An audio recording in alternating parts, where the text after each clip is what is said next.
kiganiro tubimenye tuganira n'abantu batandukanye hirya no hino mu gihugu bafite ibikorwa by'indashyikirwa bakoze cyangwa se bagezeho ku buryo babigiraho nawe bikagufasha kwiteza imbere. Iki kiganiro mukigezwaho na Eric Nshimiyimana ku bufatanye na Eric Tech. Ntugacikwe. Eric Tech Company Limited. Nawe zana ibikoresho bya electronique wabiyitse kubera ko byapfuye tubigukorere. Tugurisha ibikoresho bya electronique tukanabikorera reparation nk'ama desktop, ama laptop, ama televiziyo, flat screen ndetse n'ama projector. Dutanga amahugurwa ku bintu byo gukora reparation, dutanga kandi ama machine ndetse n'ibindi bikoresho bya electronique ku bigo by'amashuri mwifuza guhereza ubumenyi abanyeshuri banyu. Dusanga kandi Kimisagara hepfo gato y'isoko rya Kimisagara hafi na station. Ushobora kuduhamagara kandi kuri izi nimero 0788833355. Eric Tech Company Limited. Nawe tugane tugufashe. Ndabasuje cyane mwese mukurikiranye imfashanyigisho zitegurwa n'ishuri rya ECT. Ishuri ryigisha gukora ibikoresho by'ikoranabuhanga, electronique ndetse na computer. Muri iyi mfashanyigisho yacu rero tugiye kurebera hamwe bumwe mu bwoko bwa transistor bwiswe FET, ari byo bisobanuye mu magambo arambuye field effect transistor. Mu mfashanyigisho yacu yatambutse mbere twarebaga hamwe bumwe mu bwoko bwa transistor ari bwo BGT, aho twabonye ko muri BGT dusangamo transistor ziri mu bwoko bwa NPN ndetse tugasangamo n'izindi ziri mu bwoko bwa PNP. Kuri uyu munsi rero reka tugaruke kuri ubu bwoko bwa FET, tumenye ngo FET ni iki, ikorite itandukaniye hese na ziriya transistor zindi za BGT. FET yo ipfa gute, ipfa ryari se, byagenze bite? Nge nitwa Jean Claude, mbahaye ikaze. Izi transistor ziri muri ubu bwoko bwa FET zizwiho mu kwakira ingufu z'umuriro nyinshi, ari byo twise high input impedance of current. Bishatse kuvuga ko aho dukenera gutambutsa ingufu z'umuriro nyinshi dukoresha izi transistor ziri muri ubu bwoko bwa FET mu kimbo cyo gukoresha za transistor ziri mu bwoko bwa BGT, arizo twabonye ko harimo NPN ndetse na PNP. Mu magambo yumvikana rero, iyi field effect transistor ni zimwe muri transistor zikunzwe gukoreshwa cyane muri amplificateur zikoresha ingufu nyinshi cyane. Urugero, igikoresho cyiswe mixer. Iki gikoresho ni kimwe mu bikoresho bishinzwe gufata uruvangavanga rw'amajwi aturutse impande n'impande, hanyuma iki gikoresho kikayahuriza hamwe kikavanamo ijwi ryumvikana rifite imbaraga rikajya muri speaker. Muri iki gikoresho cyiswe mixer niho tuzasanga izi transistor zacu ziswe FET, aho zikunzwe gukoreshwa cyane mu bikoresho bigiye bitandukanye, harimo nk'icyiswe oscilloscope ndetse n'ibindi bikoresho byifashishwa mu gupima. Ikindi kintu wamenya kuri izi transistor ziri muri ubu bwoko bwa FET nuko zikunzwe gukoreshwa cyane mu bikoresho bikoresha FM, aho ziba ziri kudufashamo mu gukora radio frequency amplifiers. Birumvikana cyane rero ko n'ubundi ziri kudufasha muri cya gice cya amplificateur, ariko by'umwihariko zigakoresha ingufu nyinshi. Twarabibonye cyane ko kuri bwa bwoko bwa transistor bwa BGT tuba dufite amaguru atatu. Neza ntaho bitandukaniye n'izi ngizi, kuko kuri BGT tuba dufite emitter, base ndetse na collector, naho kuri FET tukagira drain, gate ndetse na source. Ubwo nimvuga kuri ayo maguru turagaruka ku bwoko bwa FET. FET nayo iri mu moko abiri. Ubwoko bwa mbere ni MOSFET, ubundi bwoko ni GFET. Bakunzi bacu rero, dutandukanye izi transistor zombi uko ari ebyiri. Muribuka mu mfashanyigisho yacu yabanjirije iyi, aho twareberaga hamwe uburyo twapima transistor ziri mu bwoko bwa BGT. Muribuka neza ko twapimaga dushyize appareil yacu muri diode mode, aho twapimaga voltage ntarengwa zibasha kwakirwa n'iyo transistor hagati y'ukuguru kwa base ndetse n'ukuguru kwa emitter. Kuri BGT transistor tuba dukoresha voltage, aho tuba dukeneye udusinyari duke cyane two guca muri iyo transistor, naho kuri FET transistor kuko dukenera ingufu nyinshi ndetse na FET ikaba ikoresha ingufu nyinshi, icyo gihe duhita dupima ingufu z'umuriro cyangwa se current zizaca hagati y'ukuguru kwa gate ndetse n'ukuguru kwa drain. Bakunzi ndetse namwe mukurikiranye imfashanyigisho zacu rero, ndizera yuko hari icyo mutoyemo, munyemerere ducumbikira. Nkomeza mbibutsa ko ikigo ECT kidahwema kwakira abakigana. Uramutse ushaka kwiga ubukanishi bw'ibikoresho by'ikoranabuhanga, yaba electronique, cyangwa se computer, wahamagara nimero ziri kuri screen yawe. Naho ubutaha. Ibihe birasa nkaho bikomeye kuruta mu zindi generasiyo zagiye zibaho mu bihe bitambutse. Buri wese mushobora kuganira kano kanya akubwira yuko ibihe bikomeye, ariko kandi nanone buriya gukomera kw'ibihe cyangwa se kugorana k'ubuzima ku mibereho y'ikiremwa muntu iyo babibara bahuza n'uburyo bw'imari cyangwa se ibijyanye n'imyinjirize y'amafaranga abantu batunga ava mu byo bakora, mu byo bacuruza cyangwa se mu byo bahanze. Icyakoze nubwo bimeze gutya, nta na rimwe ikiremwa muntu kigeze gihagarika kurya. Ntabwo ingendo zigeze zihagarara. Icyabaye wenda nuko umubare w'ingendo zakorwaga n'ikiremwa muntu cyangwa se umuntu ku giti cye zishobora kuba zaragabanutse. Ikindi gishoboka kuba cyarabaye ingano y'ibiribwa cyangwa se ingano y'amafaranga yasohorwaga ku muntu ku giti cye mu bihe bitandukanye, nabyo wenda bishobora kuba byaragiye bihagarara.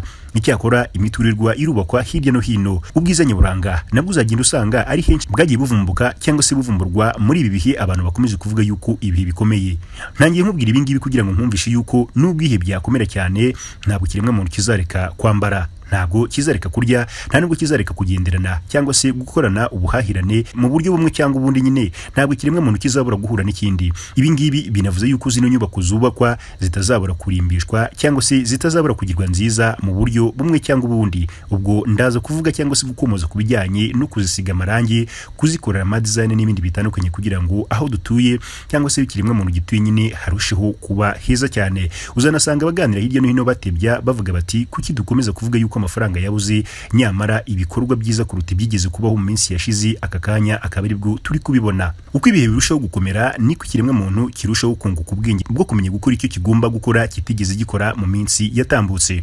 Ibi uze kubihuza n'impamvu abanyaburayi bakunda kuvuga yuko bafite ibikorwa by'iterambere cyangwa se abari muri Leta Zunze Ubumwe za Amerika kuruta ku bindi bice by'isi bisigaye. Ikirere batuyemo ubwacyo gituma batekereza inshuro zirenze imwe mu rwego rwo kugira ngo babashe kuba muri kino kirere.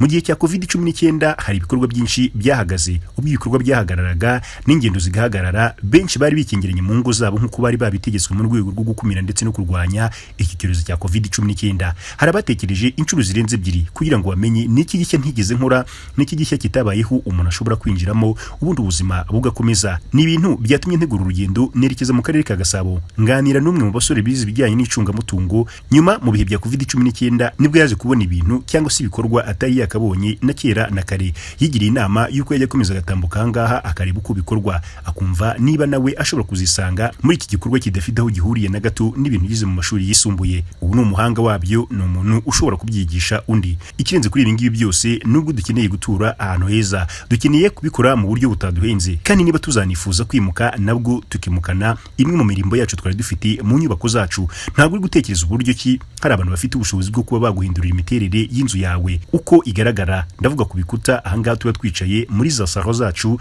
mu byumba turaramo, mu ruganiriro cyangwa se naho turira, bigakorwa mu gihe gito, ndetse byanaba ngombwa yifuza kwimukana ubwiza bw'inzu warutuyemo nabyo ukaba wabikora. Ese bigenda gute? Bica mu zihe nzira? Iki ni ikiganiro tubimenye, ngiye ukigutegurira nitwa Rugamba. Ndakubwira kandi yuko turi kumwe na Eric Teke. Iki ni ikigo cy'ikoranabuhanga kigufasha kubona ibikoresho by'ubwoko bwose bwa electronique. Ubwo ndavuga ku bantu bifuza kugura mudasobwa, ku bantu bifuza kuzikoresha mu gihe bari baraziguze mu minsi yatambutse zikangirika cyangwa se zigahura n'ibibazo, ndetse n'ibindi byuma ibyo ari byo byose bya electronique. Muri Eric Teke niho hantu honyine hize mu mujyi wa Kigali ushobora kugera ukagura kandi ku mafaranga make cyane ugacyura igikoresho cyizewe kandi gifite ubuziranenge. Iyo urumva yuko bafite n'umwihariko yuko iyo cyangiritse ugisubizayo n'ubundi bakakigukorera.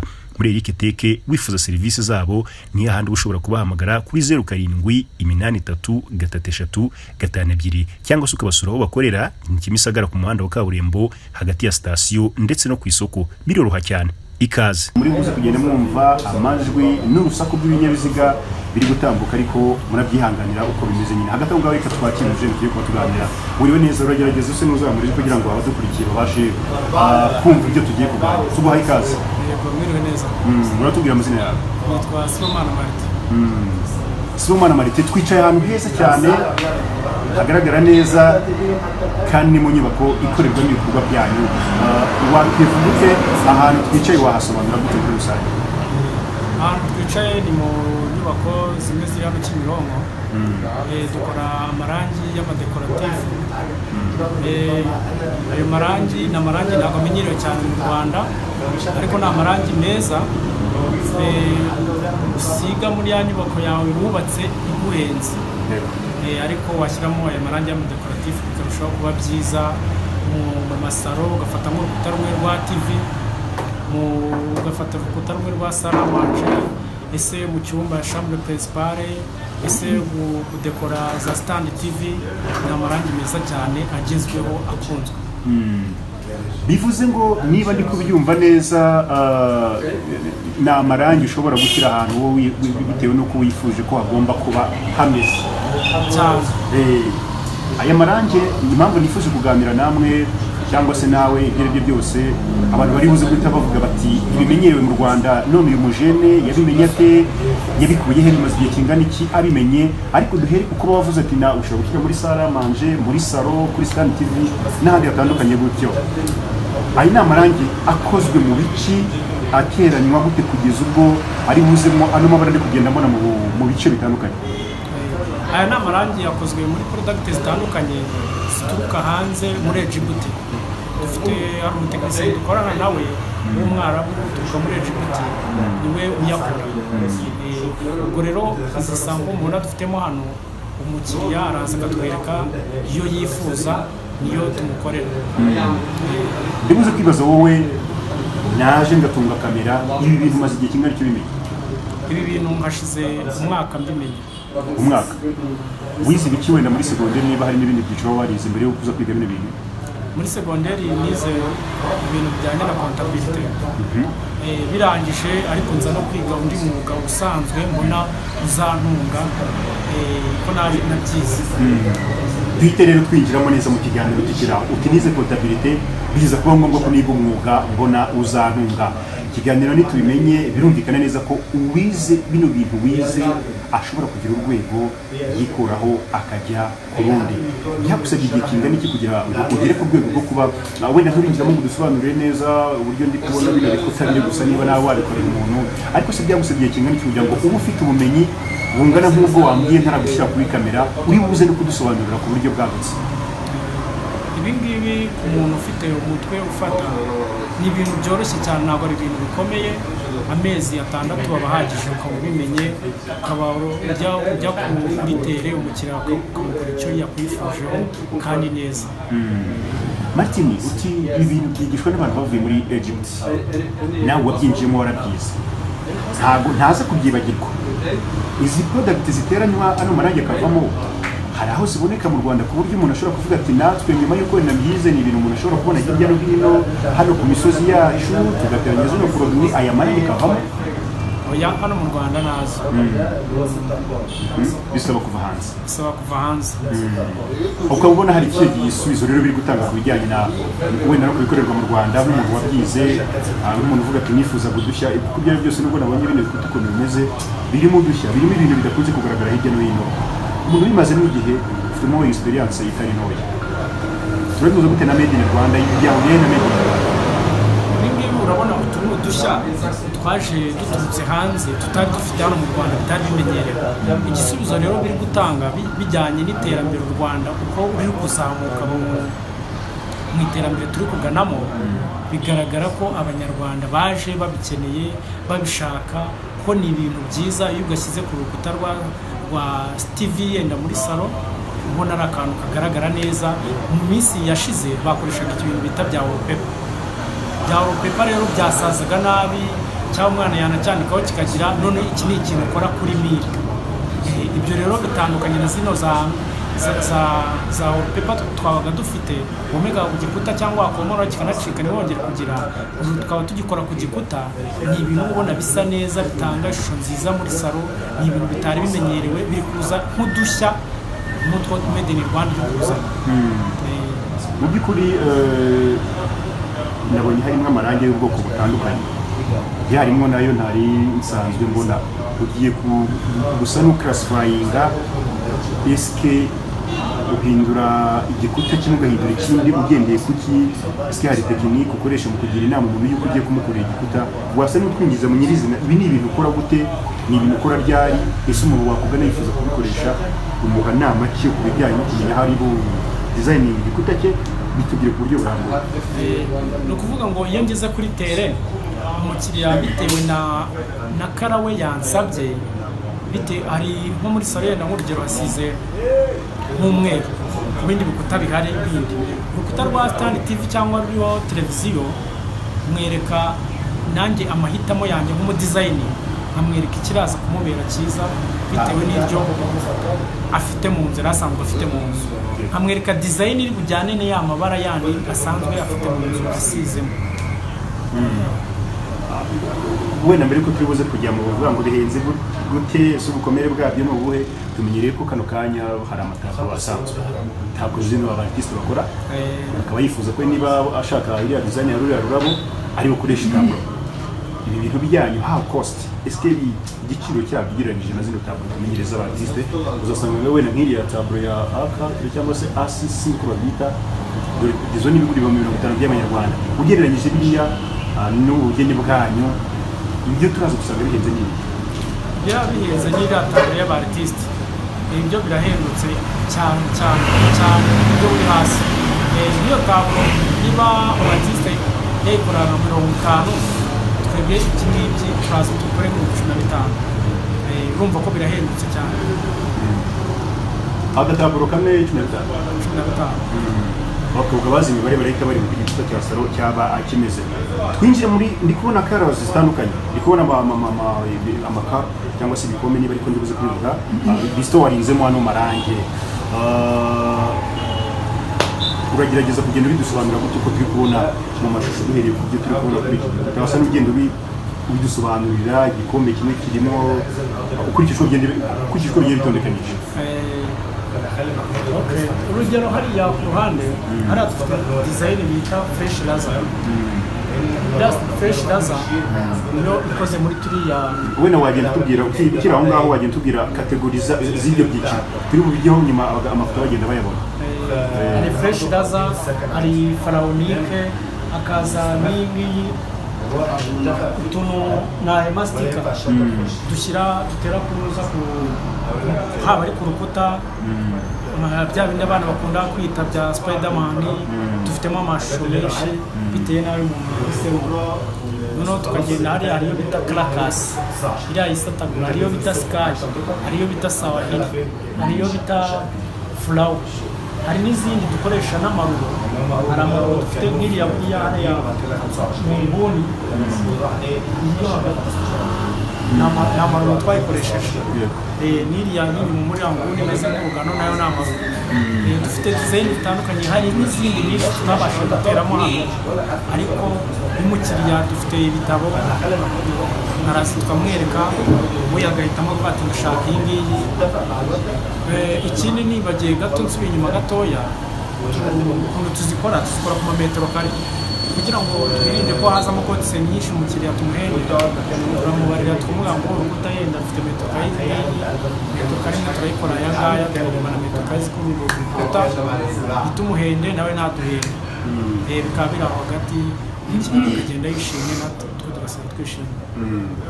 Mate no kuvuga ati ni ibintu wenda byakomotse hanze cyangwa se byazanywe n'abantu bavuye hanze ndakibariza nk'umujene wo mu Rwanda abantu bakuri iki kiganiro tumenye bakurikiye BTN TV kano kanya n'abantu bibaza bati byaba byiza nanjye mbonye akazi nyuma y'uko nize biriya bintu tukiri aho ngaho ese ni ibintu ubona umuntu ashobora kuba yaba approachinga akiga mukamuhugura bisaba kwishyura minervale nk'umuntu wagize amahirwe yo kubyiga n'iki wabidusobanurira. Kwiga twigisha abana isabato no ku cyumweru ariko si abana gusa ntabivuga muri esanse bakumva ko ari abana gusa uwo ari we wese ushaka kubyiga ku isabato no ku cyumweru ni ubuntu nta mafaranga duca kuko ni iterambere natwe dushaka hano muri kino gihugu cyacu kugira ngo tuzamuke natwe tugere ku rwego nk'urw'abandi bagezeho tugere gusigara mu iterambere. Umuntu ushaka kuza kwiga ni karibu nyuma naza gutanga nimero baraza adusanga hano niho twigira n'ubundi ku isabato ku cyumweru dutangira saa 3 saa 8 tuba dusoje naho twiga amasaha menshi isabato no ku cyumweru isabato no ku cyumweru umuntu ushaka kuza kwiga araza kwiga umuntu wiga neza sinibure kongera kukubaza muri make urabyiza urabimenye ukeneye gutangira kubibonamo amafaranga ukeneye gutangira kujya ku isoko ry'umurimo ubuzima bwawe bugahinduka kuko niyo ntumbero y'ikiganiro tubimenye ukurikije ibikoresho mwifashisha, ukurikije materials mwifashisha kugira ngo akazi kanyu gakorwe, karaninge kajye ku isoko gakorwa. Ni ibikoresho byoroshye nk'uko tubona hari abana hirya no hino bavuga ati twateranyije ibi ngibi twibyarira ibi ngibi bivamo ibi ngibi, bihagaze bite? Ni ibikoresho byoroshye ntabwo bihenze, burya iyo ubona hari igikoresho kigura 1,500 wagira ngo ni amafaranga makeya buri wese ashobora kubona, gusa wenda nubwo biba bitandukanye usanga akeneye nka 3 cyangwa 4 ariko nayo si menshi cyane. Icya mbere aba yarize ku buntu, icya kabiri akaza akagura n'utwo dukoresho twamugurisha kuri amafaranga makeya ntabwo tumuhenda, twarangiza natwe tukajya ku isoko ry'umurimo akagenda agakora nk'abandi bose akiteza imbere. Niba ndi kubyumva neza, ni ibintu umuntu ashobora kwiga nta kintu yishyuye? Nta kintu yishyuye, kugira ubushake bwo kubyiga gusa. ni ukugira ubushake gusa nibwo n'umutima wo gukunda icyo ushaka gukora, nta kintu. Mate, uraza kutubwira se ndabura kukubaza, hari abavuga yuko abantu bo hanze ari ukuntu bo usanga basa n'abari kuzamura umuco wabo cyane, right, kuruta uko wenda nyine bari mu bucuruzi n'ibyo bari gukora kenshi nko gukora publicité cultures wabo. Umuntu wabyize wowe ubuntu teske ni ibintu umuntu yakiga, twebwe abantu turi gushaka kuzamura made in Rwanda, ukaba hari wabihuriza koko ku buryo umuntu yabireba ukabona ni ibintu byabaye designed n'umunyarwanda, ni ibintu byatunganyijwe n'umunyarwanda. Bimeze bite nk'umuntu bimaze bite? Ibi bintu iyo urebye n'ubundi ubona bifite isano y'abari abartiste bakoraga, aho bitandukanye bari abartiste bo babikoraga ku mataburo, yego, none twebwe aka kanya turi kubikora ku rukuta, abana yatabo tugenda tumanika turi kubikora ku rukuta, gusa bifitanye isano ya hafi cyane. Aricyo ndibuze guhita nibaza, gukora ruriya rurabo bisaba kuba uri umunyabugeni ufite niyo mpano cyangwa tala yo gushushanya. Ubwo nkawe wenda n'urugero niba wari ibaruramari cyangwa se icyungamutungo utasanzwe uzi gukora indabyo, udasanzwe uzi gushushanya ubusitani, bigenda bita tekiniki irimo n'iyi. Ni ukuvuga ngo nta bundi buhanga burimo burenze, ni ukuvuga ngo hano dufite sitika igufasha kubishushanya. Urabona nk'aba ari abanyabugeni cyangwa bari abartiste bo ni ikintu bari gufate nk'ifoto agashushanya, ariko twebwe hano sitika ibigufashamo ukaba gashushanyije, niba akwereka kanakase akakwereka ati nshaka kariya, uko womeka ku rukuta warangiza ugashyiramo uturangi bitewe n'akara umukiriya yumva ashaka yagusabye. Nta buhanga buba burimo cyane nka buriya bw'umu-artiste nkeka ko ziba kuriya n'amahanuza yabahenze byo abyicaraho umwanya munini akanakoresha n'ubuhanga burenze cyane. Nta kintu kidasaba ubuhanga, ariko ibi urebye n'iby'umu-artiste wakoresha ubuhanga bunini cyane, nkeka ko niyo mpamvu usanga muzo zabo zihenze. Biba biri ku giciro kiri hejuru. Bivuze ngo niba ari kubyumva neza, njyewe nshobora kuba nifuza ko igikuta cyanjye cyuzuramo intare lions, cyangwa se nifuza ko cyuzuramo imisambi, njye ni ukuzi iyo shusho iba ihari mukabintereraho. Ni ukuvuga ngo niba ushaka umusambi cyangwa n'utundi wacuzinzemo muri utu sitika tuba dufite hano, hari ibyo nakuye bya Spiderman, umupira, utunyoni nka kariya twashyize kuri kariya gakuta, icyo gihe niko tugukorera mu two tuba dufitemo hano. Ibirenze ibyo ushaka n'ikindi, icyo gihe dushobora kuzana byo tukabishushanya, n'ubwo artiste nabwo tuba twarabwize nabyo tukabishushanya bisanzwe, ariko icyo gihe byo bizaguhenda kuruta nk'uko nzaba bifite hano, kuko hano niba nkorohereza nuko mfite nanjye ibikoresho binyorohereza kubishushanya. Ariko niba ari ikintu ugiye guhanga bishyashya nk'umu-artiste, icyo gihe kose tuzasaba kujya hejuru. Taburo nyinshi ndi kubona hano ko zifashwe n'udusumari ntibyakangiza igikuta, hari ukuntu nakijemo ijisho ryanjye mbona ni utuntu tumeze nk'udusumari mu itera kugira ngo dufate urabona ko dushobora kwangiza igikuta cy'inzu y'umuntu runaka. Turacyangiza, ariko gusa iyo tuzikuyemo turamutse twimutse tugiye gukora ahandi kuhakora finissage biroroshye cyane. Muri make impamvu twakoze aya mataburo, urabona nk'urugero hari igihe biba ngombwa ko twimura nka biro, nk'urugero twati tujye Nyabugogo, noneho aya manuza niyo twimura tukagenda, ariko iyo twabikoze ku gikuta urumva ko twabigumishaho tukagenda tugafata izindi product tukajya kuzitera ahandi, icyo gihe tuba duhombiza hano.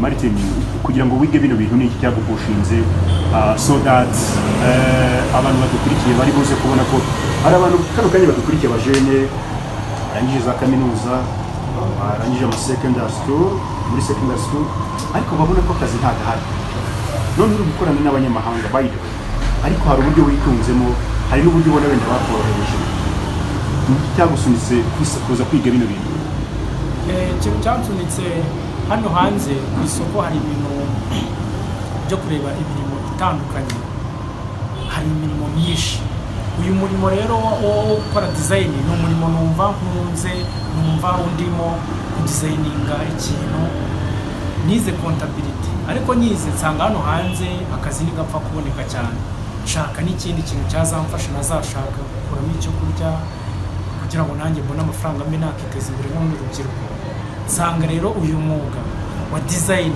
niwo wanjemo hafi kuko mukora numva mukunze mwishimiye uri ku mutima ubu uretse hano Kimironko tubasanze se hari ahandi mufite ama branch cyangwa se niba namayita nk'ama store sinzi ukuntu cyangwa workshop sinzi ukuntu nabyita uretse hano Kimironko wenda basanze hari ahandi zino product zanyu ziboneka ku buryo wenda abakiriya babagana cyangwa se bifuza ko isi yabo iba nziza kuruta uko bari bayituyemo bihagaze bitugusa gusa kubera ko byari bishyashya hano mu Rwanda ntabwo twari twagura imbibi ariko turabitegura kwagura imbibi tukagenda ku mupaka za Gisenyi cyangwa mu ntara hose za Ruhengeri za Nyagatare hose mu Rwanda tuzagura imbibi tugabaye amashami buryo bose abantu bazajya babibona ku buryo bworoshye abakobwa bari muri bino bintu se babyiga banganikiye abakobwa ubundi ko ari bo nkunda kubona bakora ibintu bya designer mu makwe no mu zindi serivisi zitandukanye hirya no hino bihagaze kugira ngo kuba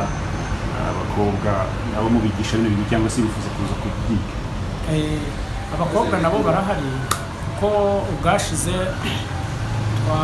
twari dufite abanyeshuri 60 twigishaga 20 bari abakobwa 40 bari abahungu kandi bose babonye amasertifika urateganya iki nk'umuntu wese bino bintu w'umunyarwanda ku giti cyawe turateganya kugira ngo twagure imbibi twigishe n'abandi bantu nabo babimenye baze babimenye noneho tugire abatekinisiye benshi tubohereze mu ntara kuko niba ngewe narabimenye ntabwo nakora Nyagatare nkore Musanze nkore ku Kibuye abo batekinisiye tuzagira bamwe tuzajya tugabagabamo tuvuga ati bamwe bajye gukora sayidi yo ku Kibuye bamwe tubohereze ku Gisenyi twagure imbibi n'abandi urubyiruko narwo rwiteza imbere nta kiguzi kindi ari ukugira ubushake bwo kubimenya gusa hari abantu bapinga akazi rero ati bijye kuzirwa ntobamarangi se mbiterateranya uretse ko ibintu byanyu sinzi ko ku ruganda biba bimeze nasanze hari ukuntu muba mugaragara nk'aho ari abasirimu cyane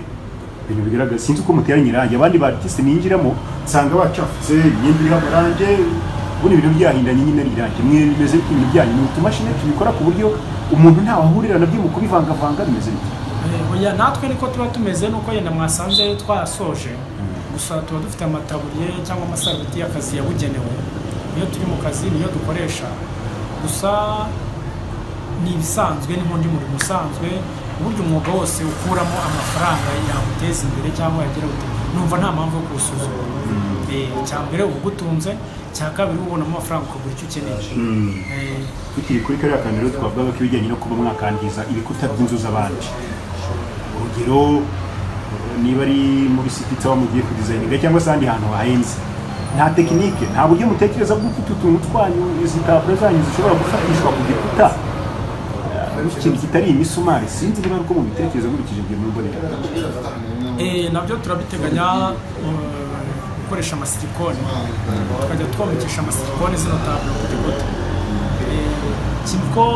kimwe n'uko hamwe na hamwe urabona nka rwa rukuta urugero ko twabikoze ku rukuta indani nta kibazo nta mpamvu yo kurwangiza ngo twite imisumari tukiri kuri iyo ngingo rero duhite twibaza ku bijyanye no kuvuga kwimuka urugero hari kategori z'abantu babiri hari umuntu uba muri geto reka niyo kwita geto cyangwa ucumbitse mu nzu itari ucumbitsemo at the end of time akazifuza kwimuka ibintu byanyu biri movable ni ibintu umuntu yazimukana uraza byo kubisobanurira ko icyo ni ikintu cya kabiri umuntu ati ntuye mu nzu ntoya ariko ndifuza ko igice kimwe cyagenda gutya isuku nawe mwamukorera ni ibintu biri cost bijya costinze cyane wagira icyo bitubwira kuri ba bantu bajyanye no ku nzu zo kwimuka ni ibisanzwe no kuvuga ngo rega burya niba ushaka kuba ahantu heza burya umunyarwanda iteka yakagombye kuba asa neza ko n'umuhanga hanze umunyarwanda aho ageze bose arivugira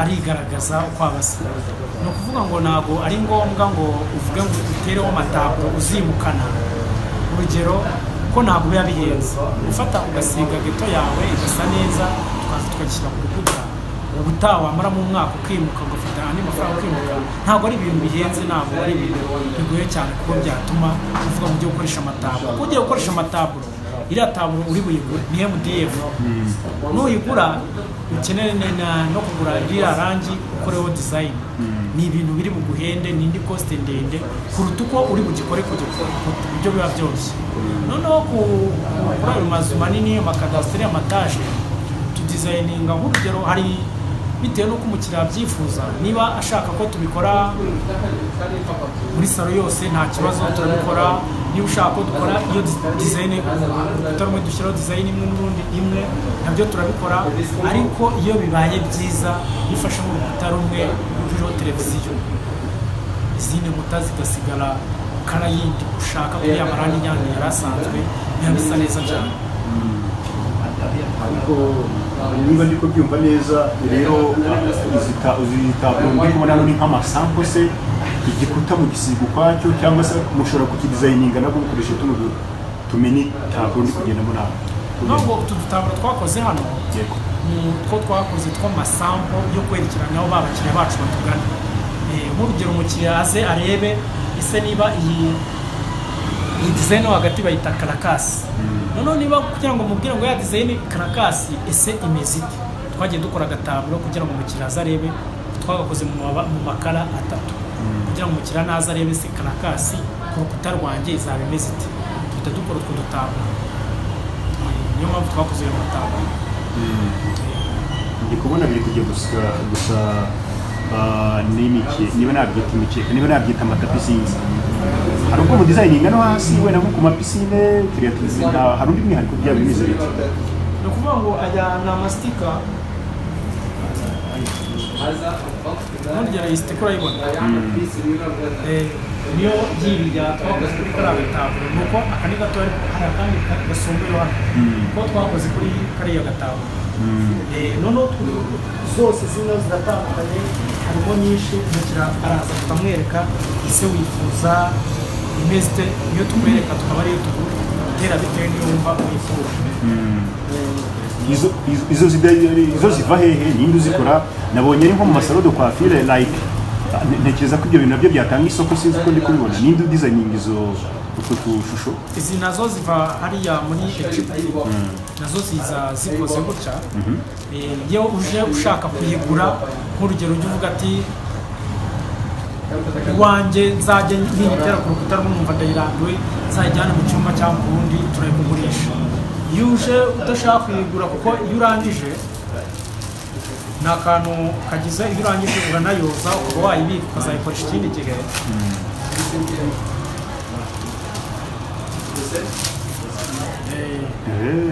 ukaba wazagakoresha n'ikindi gihe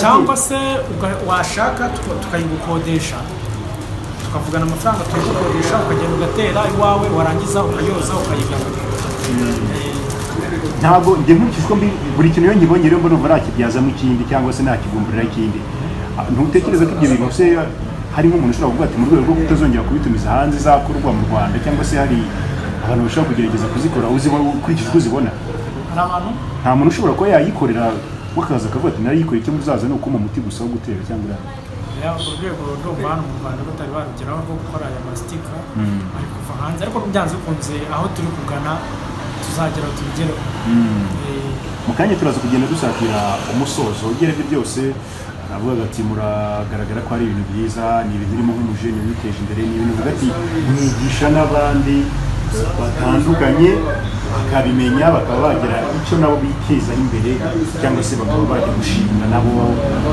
ibyabo hari n'imbogamizi ariko kano kanya nabonye nk'uriya muvandimwe wambwiye mu bikorana nasanze mu rurimi guhuza nawe ari ikibazo nagiye nayo nsanga aravuga ururimi rw'iwabo gusa none ubwo bigenda bite muba mufite abantu babasha kubahugura abandi bumvikana ku rurimi muri rusange bimeze bite hari bagenzi bacu bazi icyarabu dukorana kuko uriya mwabonye ni umutekinisiye niwe ukora aya marangi niwe dukesha gukora aya marangi ubwo rero ni nawe watwigishije dufite abana b'abanyarwanda bazi icyarabu nibo tuba turi kumwe nabo bagenda basemura ibyo dukora tugakorana nta kibazo nta mbogamizi ibayeho.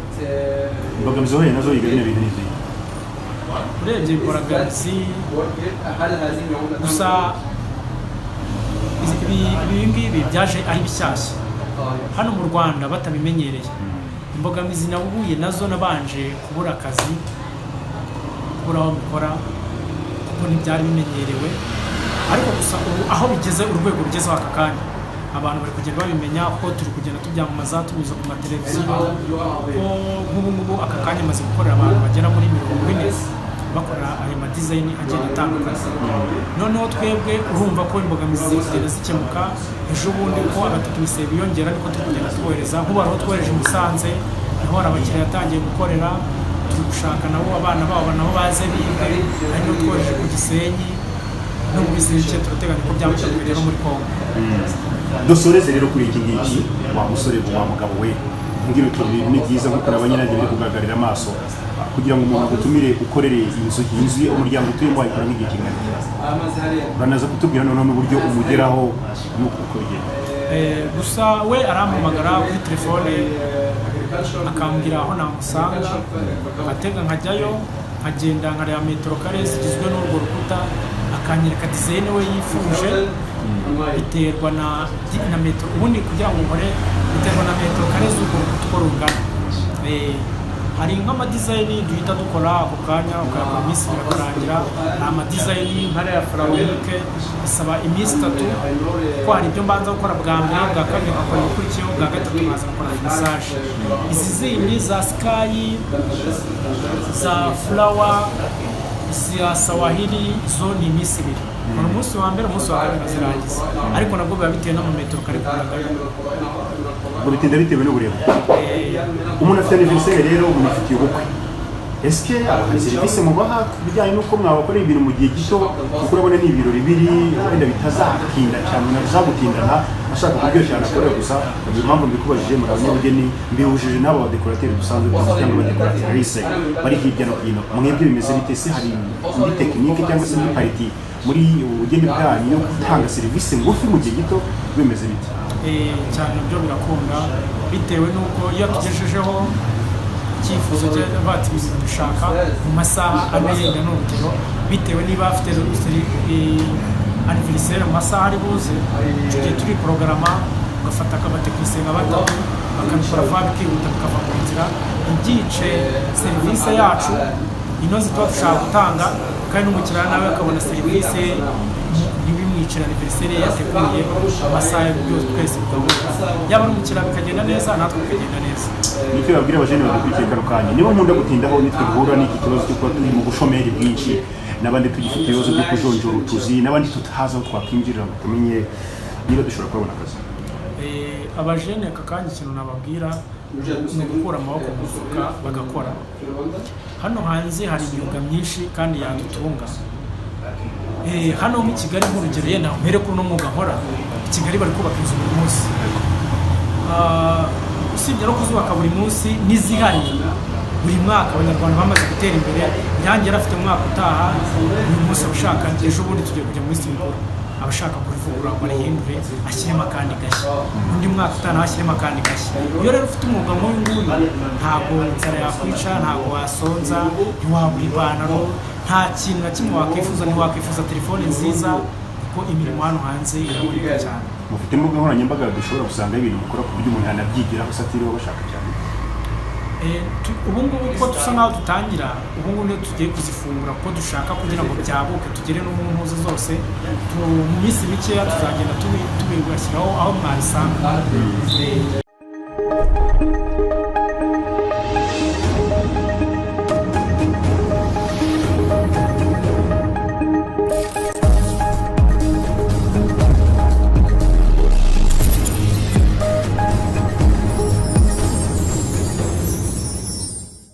Ni ikiganiro tubimenye, tuganira n'abantu batandukanye hirya no hino mu gihugu bafite ibikorwa by'indashyikirwa bakoze cyangwa se bagezeho ku buryo wabigiraho nawe bikagufasha kwiteza imbere.